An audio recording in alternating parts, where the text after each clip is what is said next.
that's what's really cool about it. And you just saying at the end there, like, you don't go to meetings, or you maybe don't do this or this, but that is what you do. You chase your dream, you put your time into that. And I think that's what's special about like different journeys and different ways to get better, is there are different ways to it. And you're an example of of a really awesome way, being able to chase your dream, see those benefits from it.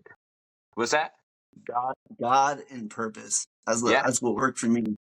Yeah. Submitting to God and then pouring myself into my purpose. Yeah. And I'm kind of working the 12th step in a way just by what I do, because I'm always trying to help other people. So that's kind of like my 12th step, I guess. It's just trying to give back and give people hope. yeah. And I think that's exactly what your story can do.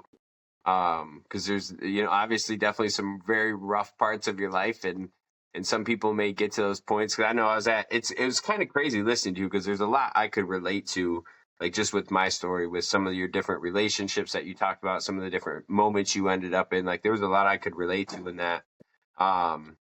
But to have those moments where you don't see that way out, but then you have that moment, in detox and getting ready to go to jail or prison, with that gentleman that shared that moment with you, and like something just flips, right? Something changes a little bit, and you're able to see things in a different perspective, and it's really wild how that can happen. Yeah, it was definitely a white flag moment for me, dude. I was just like, I give up, man. I can't do this myself, man. So I need help. Yeah. What was crazy too was like I mentioned in my stories, like I genuinely deep down like wanted to do good.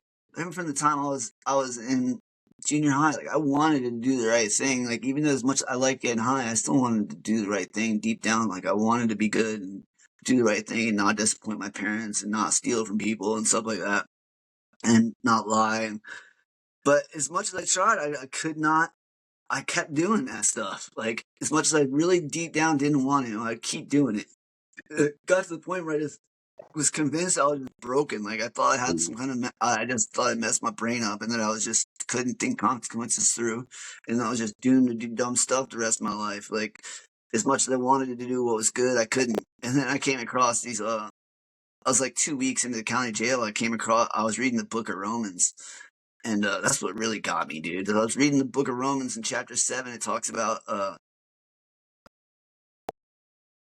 having the will to do what is right, but not being able to carry it out, and continuing to do the things you don't want to do, even though you really don't want to do them.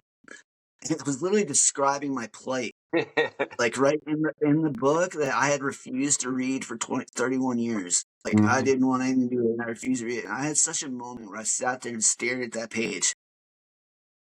And I was just like, you gotta be kidding me.